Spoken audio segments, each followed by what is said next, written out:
Твое сияние пусть наш мрак рассеет, и пусть в сердцах людских растает лед. Пусть помощь и спасение подоспеют, день Твоего пришествия придет. Да снизойдет Твоя святая воля на нас, и реки милости Твоей да напоят иссохнувшее поле моих в страдания ввергнутых костей.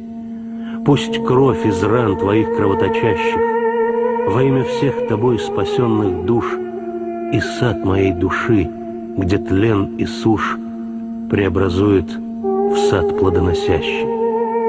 В последний день земного бытия и в первый день святого воскресения пусть возродится вновь душа моя, которую убили прегрешения.